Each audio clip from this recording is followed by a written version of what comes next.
Okay, here we are again. We're going to dive into some possibly controversial topics.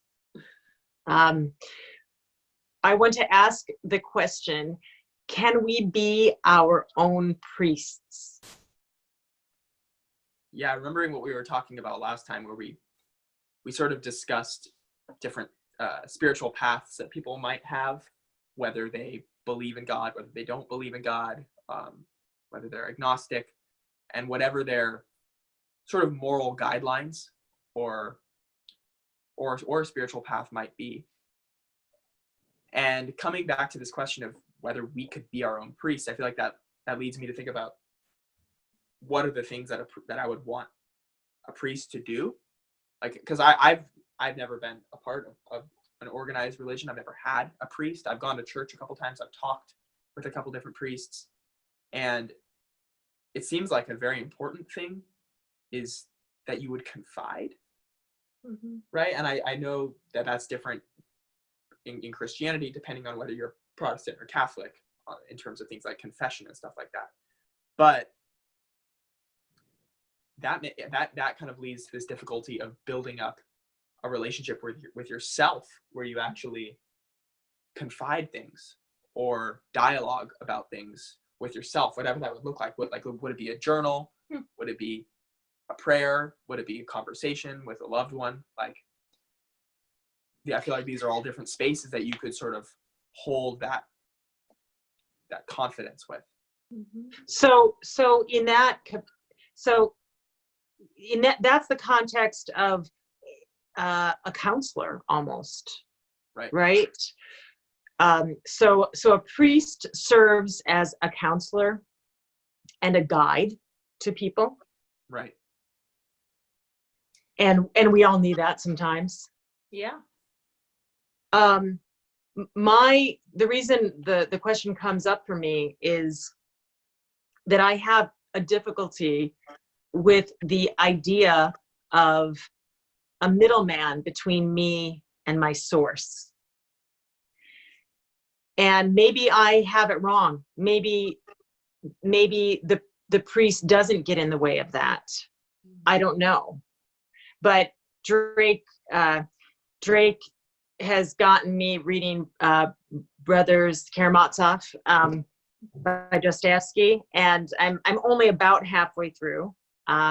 Drake has read it, and there's a particular chapter that came to mind when we were talking about this before we started recording. Drake, could you describe it briefly? Yeah. Well, we were talking about the Grand Inquisitor, and I remember I first read that book in high school and then reread it recently, and it's pretty life-changing. But I do remember that chapter where one of the brothers presents a poem to his younger brother, and in the poem, it's set in the Inquisition in Spain, where many heretics have been burnt, and Jesus appears. And the Inquisitor, instead of celebrating or kneeling down or anything like that, sends Jesus off to prison. And then comes down later that evening to interrogate him and tell him how, in refusing the temptations of the devil, which is in, I think, Matthew and Luke section 4 or something like that, how they damned mankind to be free and who they choose to worship, to have freedom of conscience and have to try to be their own conscience. And the Inquisitor talks about how the church has stepped in to be that authority and to be what he thinks Jesus couldn't be. Keep in mind, I have to keep in mind, this is all Dostoevsky's view of the church. But what the Inquisitor lists off that he thinks that the church has provided for people that Jesus refused to give is miracle, mystery, and authority. And so I feel like in Anne's question of, can we be our own priests? Well, then we have to ask, like, is that necessary? Like, do we want the authority of a priest? Do we want miracle to come from, because that's another thing when you're talking about, not wanting a priest. I feel like I know human beings can be incredible, but I don't look at them as exalted in that way. And I feel like that's something that rubs me the wrong way. If someone was to tell me I needed a priest to have a relationship with God, I'd be like, well, I know he's studied a text more than I have, but I don't, what makes them special? We're all creations of out of some divine Right, right. It. If we all Yeah. have a divine spark in us, if we are all God's children, why should one have more authority over that relationship than another?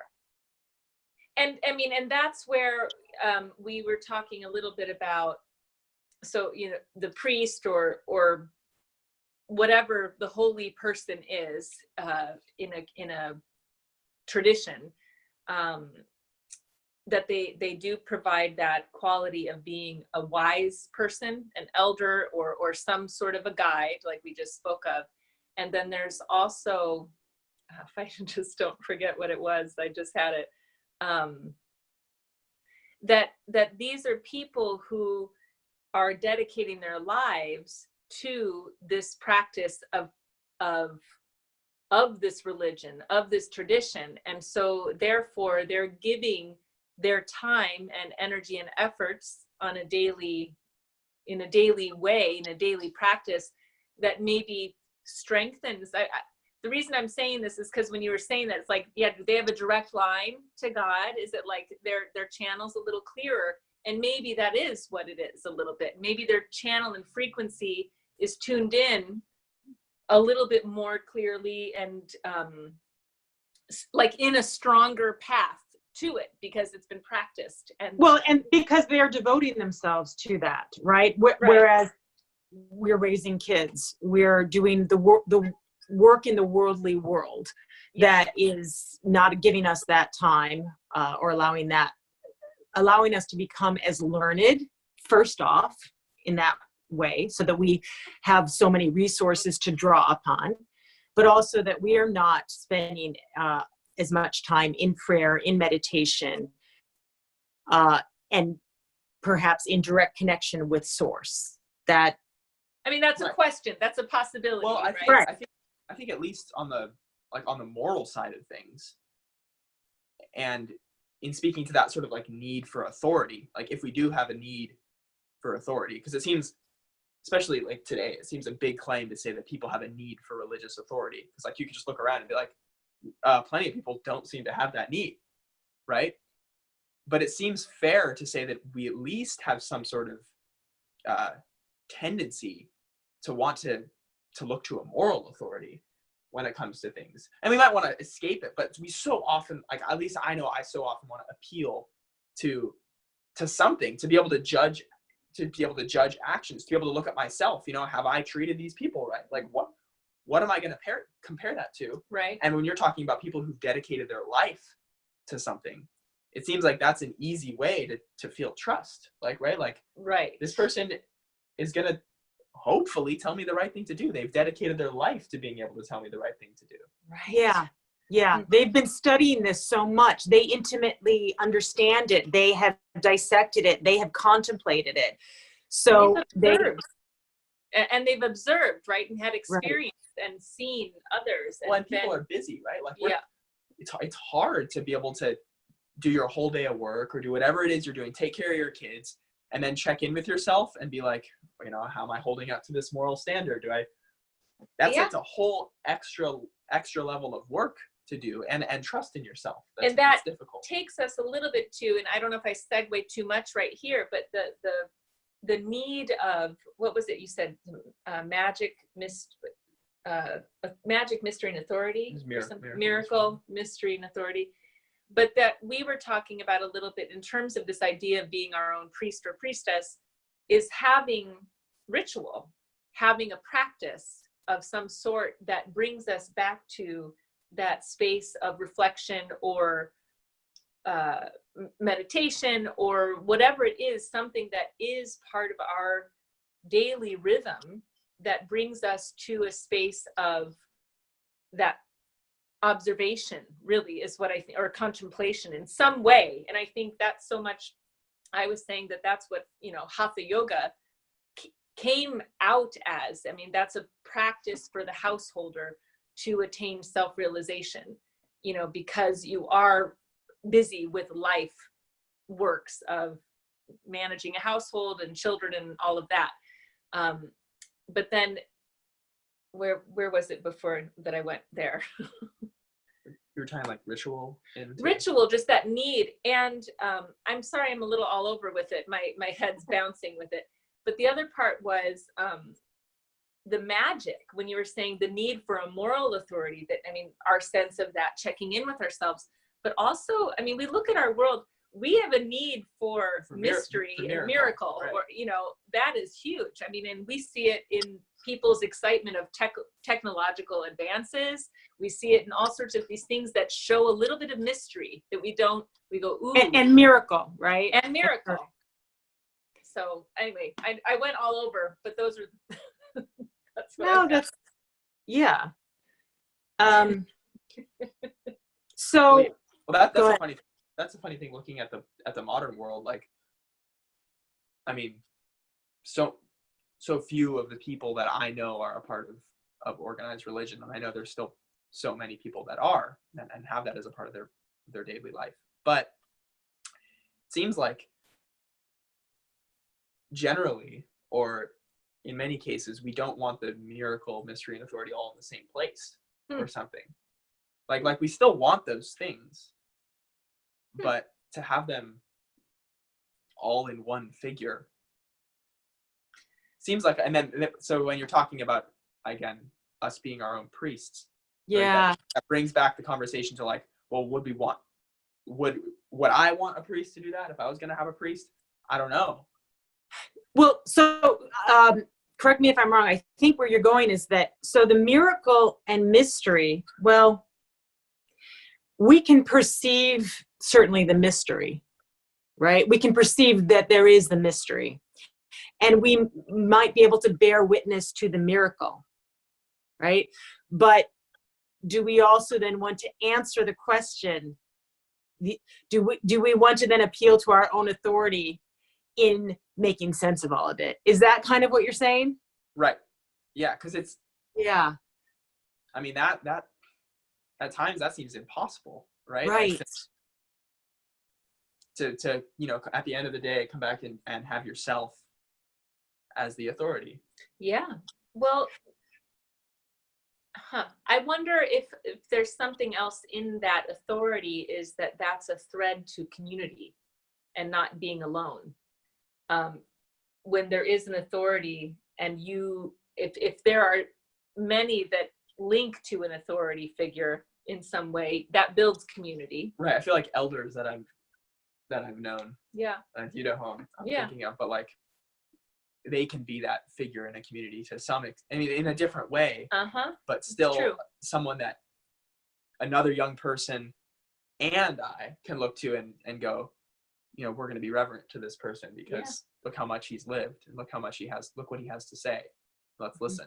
Yeah. Because like, if we're both doing that, it's somehow affirming both of what, like, our experience in the moment, right? Like if we're both hushing down when this older man is talking, or we're both, you know, offering to help this older person, like it's a shared reverence that shows we're both kind of on the same wavelength. And that's one of the things that I think is so important. And I think maybe that's one of the things that comes out of the need for something outside of ourselves, is that sense of togetherness that we feel with others when we are having something shared, something profound that we share. Well, so makes me think of a couple of things. Number one, I suppose this might seem obvious, but the priest is presumably channeling communication with God, connection to source, and representing in some ways, a representative. The priest is a representative. In the same way, you know, you might say parents are also a representative to the child of the divine. We are an earthly manifestation to channel that, perhaps. And speaking to your point, Thea, that and yours, Drake, that, you know, together we all revere this, rightfully revere our elders. First of all, our elders and those who have experienced and become wise.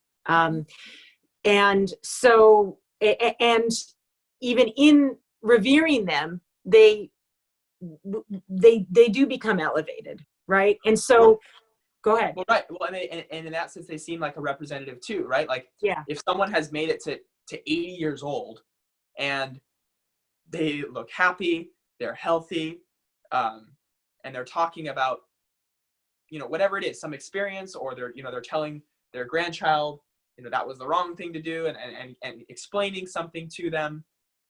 It seems that they're a representative of living a good moral life. Right. Right. And that might, I'm sure there's immoral old people, but it seems well, like not all old people are wise. I mean, not all old people true. shine. Well, with that. and not everyone would you hush your voice when they start talking, because Right. you have some sort of reverence. And I feel like with many elderly people, that's my initial reaction, is because they at least seem like a representative of that. They've made it as far as they have. Right. And so when Anne's talking about a priest being a representative, Yeah. and parents being representative, like you were thinking of parents also as a representative of wisdom too, right? Like, and that's what I was saying, or is it the same thing? Really, like that, not necessarily only that vessel of communication from the divine or the source, but the wisdom that comes through experience and observation. But a little bit, I want to say, when wisdom, from my experience so far, in the moments where I feel like I'm exercising wisdom, is that when other things fall away, and what's left is that wisdom or that experience or that compassion of truth. When the other things fall away, that, to me, there is something in that is a channeling of what is good and true and is, regardless. well, it's like, I mean, I feel like to look at something similar to that in a different way is like, it's almost just like giving different things different weight, right? Like, like seeing what's really most important or what's truly relevant, right? The other things falling away, and being left with a single thing in a given moment, in any given moment, that, no, this is the most relevant thing right now. It could even be in like I don't know, in any dire situation, and your wisdom or your past experience is telling you, okay, this is exactly what we need to do right now, and nothing else is important. Right. It's kind of going to one thing by itself all of a sudden. Yeah. Well, and so I would like to not go a whole lot longer this time. So I also am hearing that the priest serves as one we can dialogue our experiences with and so that we can find some objectivity to our subjective experiences. And I explained one of the reasons that I felt that that having a priest, having a middleman there, to me, is problematic. The other reason is, maybe this is too long a conversation right now, but going back to the Grand Inquisitor, the Grand Inquisitor, who was actually also the cardinal, right? The cardinal, the bishop. We find out later, as he relates to Jesus, that actually about 800 years ago, they started working with the other guy, right? And they are basically, they are working with Satan, and the people are none the wiser. So having a priest in that capacity, in that role, it is ripe for corruption. Right? So, maybe this is something to explore beyond this conversation. But so I see, ideally now, and I understand even better, ideally, why we have a priest outside of us to help us dialogue and relate to our source. But I do see some problems with it. We have all seen the corruption around us and how that power and authority can be and has been misused. Right, and I feel like that highlights, again, looking for ways to be your own authority, because because you can follow, through every chain of authority, you can find someone for this authority to be accountable to, and someone for this authority to be accountable to, and so on forever. And it's never going to be infallible, right? No person is going to be infallible, right? So it seems like, I don't know. I feel like my takeaway right now is that I'm my best shot in some ways. Well, I think so. I mean, even when we have someone who we revere, we can hear that, but then we still have to be coming to our own process. Well, and it's hard though. It's hard to revere someone and not sort of fall into a blindness regarding their faults. We have a tendency to that, but I think and that's something, I mean, when I think of the teachers I have who are doing it well, they don't allow people to put them up there and worship them. They remember and remind of their humanity and failings.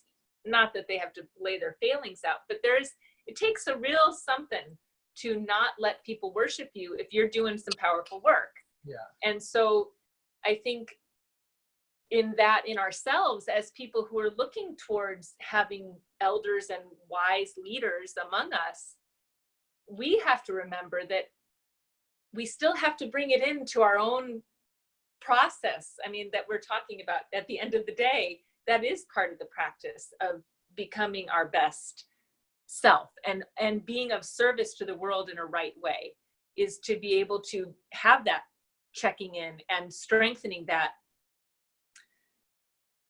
compass, I guess, of ourself, of our own priestliness.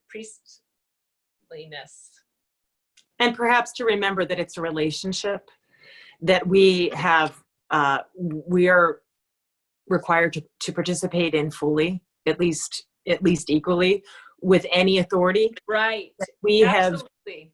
have granted. Yeah. And so that we have to continually be checking them and making sure that they are also doing the work to deserve that authority. Right. That we don't hand it over blindly. Yeah. Or get lazy. Or get lazy after we've handed it over consciously, but then over time, it's very easy to get lazy. Yeah. So I don't know. I'm not sure what we've concluded on this one, but it was a good exploration. Well, it is. And I think that the one other thing I'd love to add to it, though, is that in order for us to be our own guides and authorities, or then even in equal relationship to those that can offer that to us, is to have those spaces, just being in nature, because we were talking a little bit, and I won't go into it, but talking about creating places of worship or places that are holy, and nature is one of those that we all have to make an effort when we're living in cities to be in that, because it gives us that sense of connection like a direct line. I mean, that's my experience of it anyway, that it charges that, it strengthens that current in us as people. Yes, so. It is very grounding. It is the grounding, I think. Right. And uplifting. It's grounding. I mean, it's the whole thing. It's like we become clearer to be able to perceive what is there. Truth. Yeah. Yeah. So. Okay. Yeah, I like that. Okay. Let's end on that. I mean, that you can't go wrong with advising that people spend more time in nature. There is the quiet, there is the reverence, automatically laid out there for us, right? It is creation. It is creation. Observation. I mean, I guess if we were to, when I think of the things I want to practice more, is that quiet observation. And it's not, observing anything in its natural state is a good exercise. Yeah. Without. It's a good reference point, going back to references, right, Drake? It's resetting in nature and seeing this unadulterated creation, gives us some perspective to bring back into our man-made world, to check it, to see if it kind of stands up to truth. Yeah. Right. And when you were talking about representatives too, right? Like if nature, if you can look at a natural, any little scene, right? Like a little pocket of trees in a brook somewhere, it's kind of in a harmony, right? Or so you can look at it as representative of things. And I don't know. Yeah. People take ways. Yeah. Yes. But yeah. It does seem like nature seems to work. It does seem to work. When left to its own devices. So when you were talking about priests as representatives, and then we were talking about elders as representatives, just kind of look at these things as examples or exemplary of something good that we might want to emulate. That seems like a path that it could take as well. Yes. And that nature, and being there in nature and witnessing all of that perfection, we can see that pattern and want to find that particular beautiful, perfect pattern in at least the ideals of those that we grant authority to. And even in relationship, right? In the dynamics of relationship, in the way relating is happening, those dynamics of nature, the balance. Am I losing something here? Maybe We're just getting very abstract here, but yeah. I know. Yeah. Okay. All right. Well, all right. Let's cut it here, and we'll continue this dialogue in another one at some point. All right. Great. Thanks, you guys. Thanks. Thank you. Love Hold you. on one sec. Love you. Hang on 1 minute.